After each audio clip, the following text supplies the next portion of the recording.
Friends, stop measuring your age by the number of candles on your birthday cake, because I'm about to show you that the real measure of how old you are has nothing to do with the year you were born. I'm Dr. William Lee, and in my 31 years practicing medicine, I've sat across from patients who are 65 and already fading. And I have sat across from patients who are 79 and could outperform people half their age. The difference was never luck. It was never genetics. It was a specific set of abilities that science now confirms are the most powerful predictors of longevity, independence, and what researchers call functional vitality. The ability to truly live your life, not just exist through it. Now, a landmark study published by the Journal of the American Medical Association followed over 43,000 adults aged 65 and older for a period of 12 years. What they found was staggering. The individuals who maintained 8 specific physical and cognitive abilities into their 70s and 80s were 67% less likely to enter a nursing facility, 72% less likely to develop dementia, and lived an average of 11 years longer in full independence than those who had lost these abilities. 11 years. Think about what 11 years means. Grandchildren growing up, anniversaries, mornings with coffee and sunlight, and the dignity of doing things for yourself. And I want to tell you right now, number 2 on today's list is going to shock you. It is something almost every doctor overlooks, something no pharmaceutical company will ever profit from, and it is one of the single greatest predictors of whether your brain will still be sharp at 85. So stay with me, because you do not want to miss that one. But before we dive into this list, I want to ask you something directly. Leave a comment below and tell me, how old are you right now? And what is the one physical activity you still do that makes you feel most alive? I read every single comment on this channel, every one. Your stories matter to me, and they matter to the thousands of people in this community who need to hear that it is possible to thrive at 70, at 75, at 80, and beyond. We are counting down today from number 8 to number 1, from impressive to extraordinary. If you can still do all 8 of these things, you are not just healthy. You are, in the most literal scientific sense of the word, a rare gem. Let's begin. Number 8, you can rise from the floor without using your hands. I know what you might be thinking. That sounds simple, but I want you to understand something. This single movement is so predictive of mortality that researchers in Sao Paulo, Brazil, published a study in the European Journal of Preventive Cardiology that tracked 2,002 adults over a period of 6 years. They found that individuals who needed both hands and knees to get up from the floor were 5 to 6 times more likely to die during the study period than those who could rise with minimal support. 5 to 6 times. That is not a minor finding. That is earthquake-level science. Here is why this matters so specifically for aging bodies. After the age of 70, your body begins losing something called fast-twitch muscle fibers at an accelerated rate. We are talking about a loss of up to 35% of your explosive muscle strength per decade after 65. These are the fibers that catch you when you trip, that push you upward when you fall, that keep you from becoming a fall statistic. And falling, I must tell you plainly, is the number 1 cause of injury-related death in adults over 65 in the United States. This movement tests your leg strength, your core stability, your hip mobility, and your neurological coordination all at once. I had a patient, Margaret, 74 years old, from Boise, Idaho. She came to me after her second fall in a year. She could not get off the floor without grabbing a chair.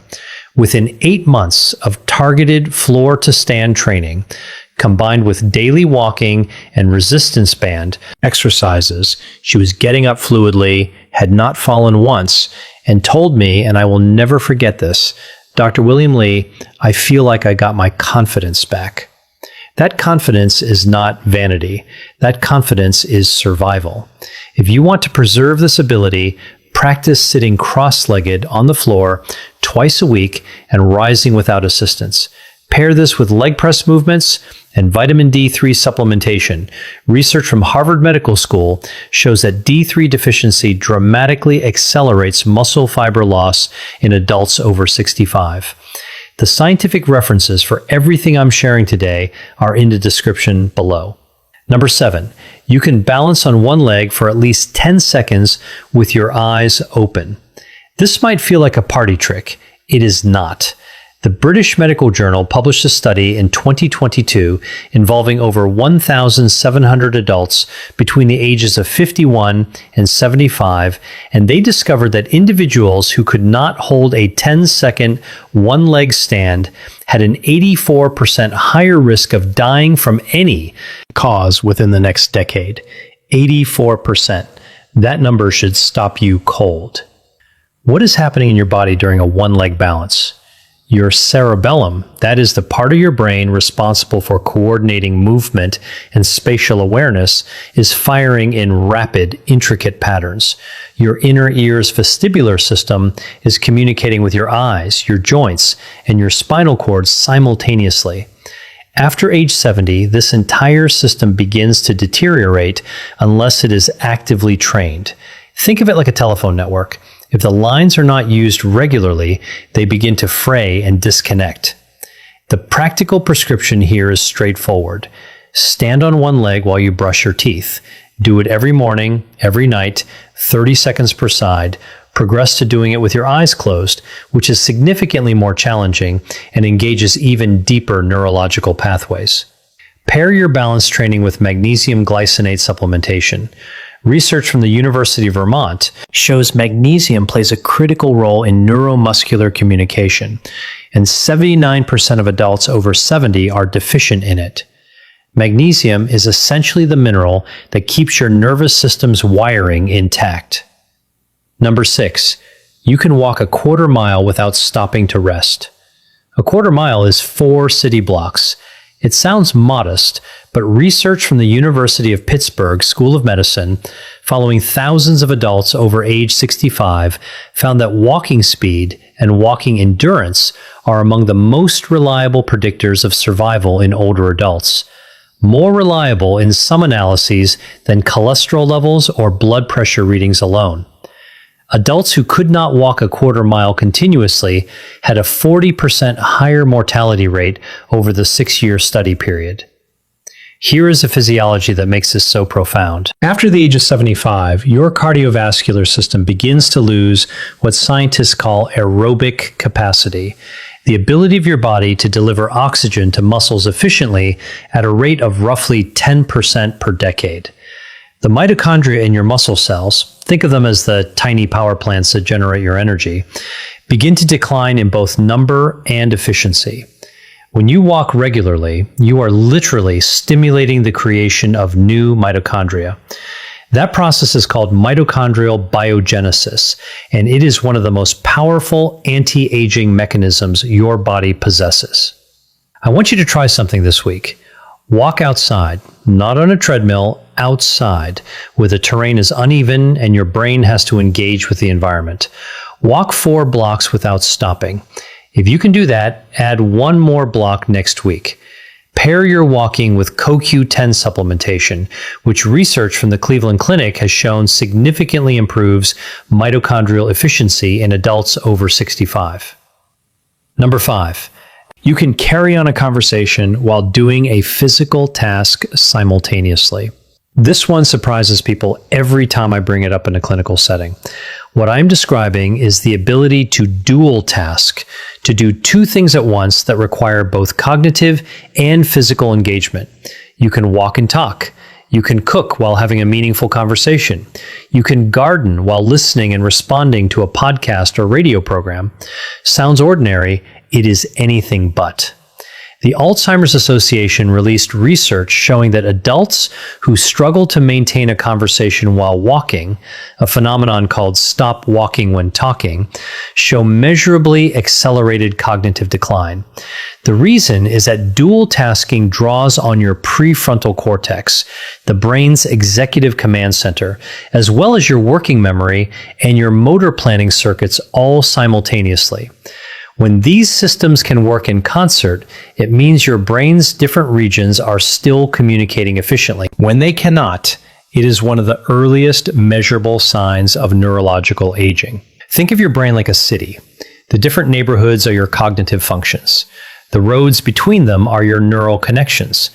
Dual tasking is the equivalent of rush hour. It tests whether the roads are wide, well-maintained, and capable of handling traffic. A brain that handles the rush hour of dual tasking is a brain that is neurologically rich.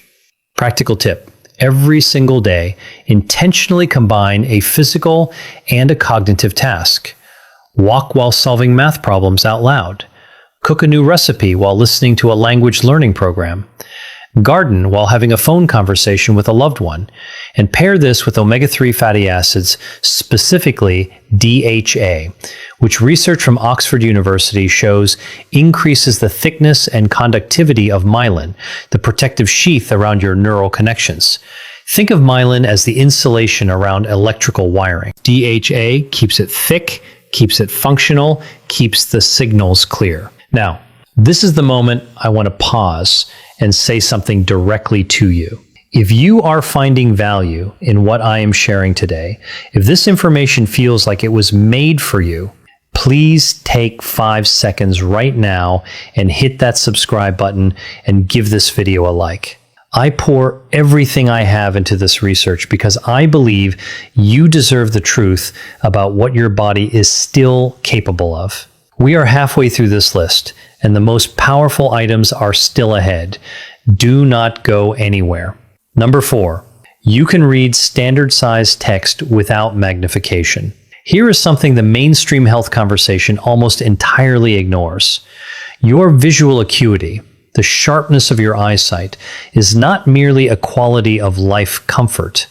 It is a direct predictor of cognitive longevity. A study from the University of Michigan involving nearly 3,000 adults over 65 found that those with uncorrected vision problems showed cognitive decline at 2.5 times the rate of those with normal or corrected vision. 2.5 times. Now, I am not saying that needing reading glasses is a catastrophe. Many people need corrective lenses, and that is entirely manageable. What I am talking about is the eye's underlying cellular health, the density of the macula, the transparency of the lens, the health of the optic nerve. These are windows, quite literally, into the health of your central nervous system. After age 70, the eyes lose between 40 and 60% of their light sensitivity due to the natural narrowing of the pupil and the yellowing of the lens. The retinal cells begin to lose their regenerative capacity. Inflammation, the silent fire that burns through aging tissue, plays a central role in conditions like macular degeneration and diabetic retinopathy, both of which accelerate cognitive decline through mechanisms researchers are still unraveling. What you can do is concrete. Lutein and zeaxanthin, 2 carotenoids found in dark leafy greens like kale and spinach, have been shown in research from the National Eye Institute to reduce the risk of macular degeneration by up to 40%. Pair them with zinc, which acts as a transport mechanism, driving these nutrients directly to retinal tissue. And reduce your screen time in the hour before sleep, as blue light exposure accelerates retinal oxidative stress. Eat your leafy greens every day. Your eyes and your brain are thanking you with every forkful. Number 3, you can recall a short list of items from memory after 30 minutes. A friend tells you they need you to pick up 4 things from the store. 30 minutes later, without writing them down, you can still name all 4. This ability, What neuroscientists call delayed verbal recall is one of the most sensitive early indicators of hippocampal health. This decline is one of the major reasons older adults often describe life as becoming flat or less exciting, even when nothing objectively bad is happening. But here is the critical point. This system is not simply wearing out in a fixed way. It is highly responsive to stimulation, novelty, and emotional engagement.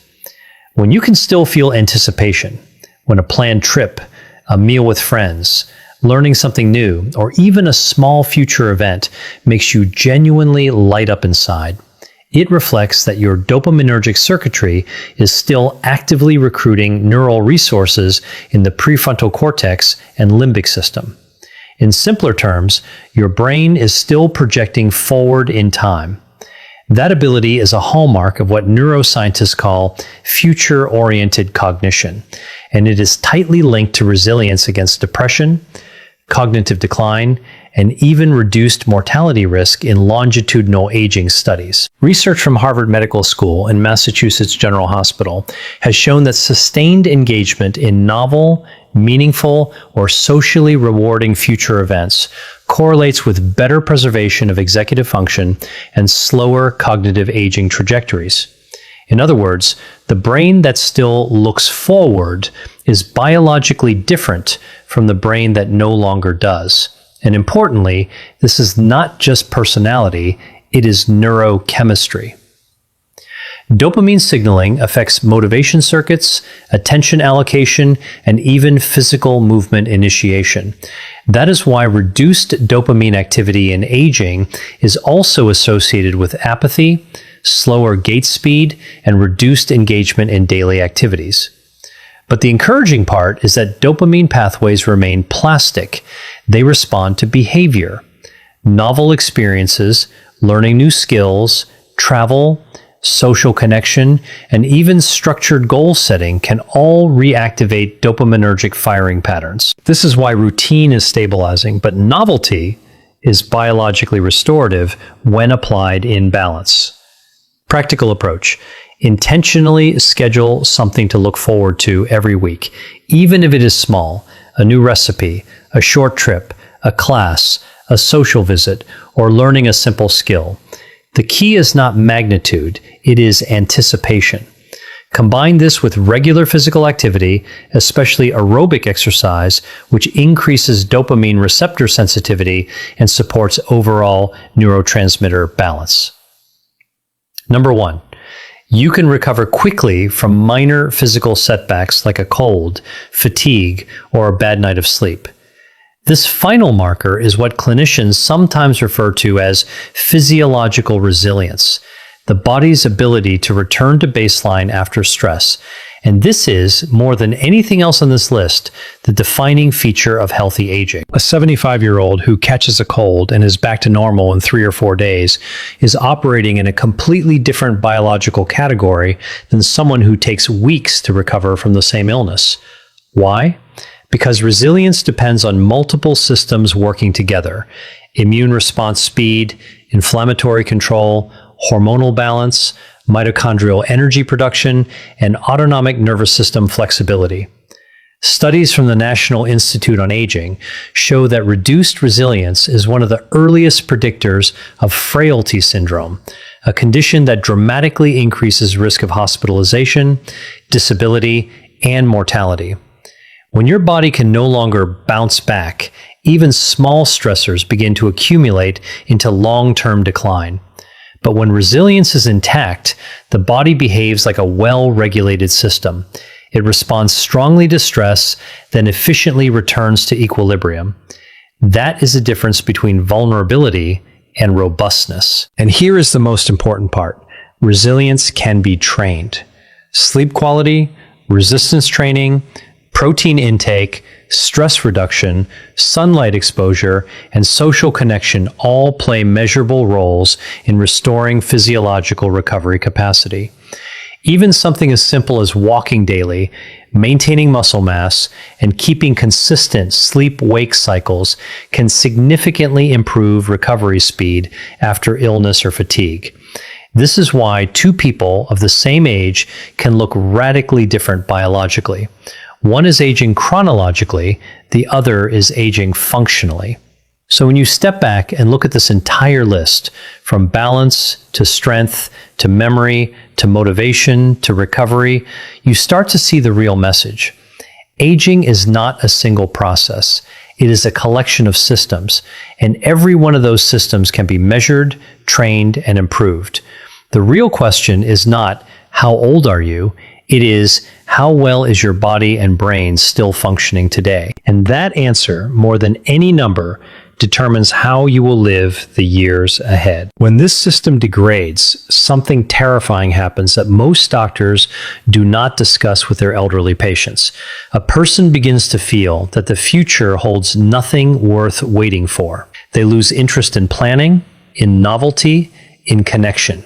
They describe it as the world going gray. This is not just sadness. This is called anhedonia, the inability to feel pleasure, and it is one of the most powerful predictors of rapid cognitive and physical decline in adults over 70. A 20-year study from Rush University Medical Center found that adults who reported high levels of what researchers called purpose in life, essentially having things to look forward to, were 48% less likely to develop Alzheimer's and lived an average of 7 years longer than those without it. 7 years of living, not just existing, but genuinely living. Here's what you can do starting today. Deliberately schedule something to look forward to every single week. It does not need to be grand. A meal at a restaurant you have never tried, a phone call with someone you love, a new book, a new route on your walk, a new recipe in the kitchen. Novelty is neurological medicine. It stimulates dopamine release and drives new synaptic connections. Pair this practice with social engagement research from Brigham Young University found that social isolation increases mortality risk by as much as 26%, while rich social connection actively preserves dopamine receptor density. Call someone you love today after this video. That call is as medicinal as any supplement I could prescribe. And number one, the ability that above all others separates those who thrive from those who merely survive. You can get a full night of restorative sleep and wake feeling rested. I have saved this for last because it underpins every single other ability on this list. Sleep is not passive. Sleep is not rest. Sleep is the most aggressive biological maintenance process your body runs, and it runs it exclusively at night, exclusively when you are unconscious and in deep restorative stages of slumber. During sleep, specifically during slow wave deep sleep and REM sleep, your brain activates something called the glymphatic system. Think of it like your brain's overnight cleaning crew. Specialized fluid pathways open up and flush out toxic waste products that accumulate in your neurons during the day. The most important of these waste products is called amyloid beta, the same protein that clumps together to form the plaques that define Alzheimer's disease. Research from the University of Rochester, published in the journal Science, confirmed that the glymphatic system is 60% more active during sleep than during wakefulness. That means every night you sleep poorly, your brain's cleaning crew is working at 40% capacity and the trash is piling up. After the age of 70, reaching deep, slow-wave sleep becomes significantly harder. Research from UC Berkeley found that adults over 65 spend 75% less time in deep sleep than adults in their 20s. Less deep sleep means less glymphatic cleaning. Less cleaning means more amyloid accumulation. More amyloid means accelerated neurological aging. This is not a theory. This is a biological chain of consequence that researchers now consider one of the central mechanisms of dementia. What can you do? First, anchor your sleep schedule. Wake at the same time every morning, including weekends. Your circadian rhythm, the body's internal clock, is governed by morning light exposure. So get outside within 30 minutes of waking and let natural light enter your eyes. This resets your melatonin production cycle and significantly improves your ability to reach deep sleep that night. Keep your bedroom temperature between 65 degrees and 68 degrees Fahrenheit. Your core body temperature must drop to initiate deep sleep, and a cool room accelerates that process. Consider magnesium threonate specifically, a form of magnesium developed at MIT that crosses the blood-brain barrier more effectively than other forms and has been shown in clinical trials to increase slow-wave sleep duration in adults over 60 by an average of 17%. Pair it with glycine. 3 grams taken 30 minutes before bed has been shown in research from the Japanese National Institute of Health to reduce core body temperature and measurably improve sleep quality and next day cognitive performance. Avoid alcohol within 4 hours of sleep. Despite feeling like it helps you relax, alcohol is one of the most effective destroyers of REM and deep sleep known to science, reducing both by up to 40%, even from moderate consumption. I want to tell you about Patricia, 72, from Portland, Oregon. Patricia came to me exhausted. She had not slept through the night in 4 years. She was developing word-finding difficulties, losing her balance more frequently, gaining weight despite eating carefully. We rebuilt her sleep architecture using the exact protocol I just described.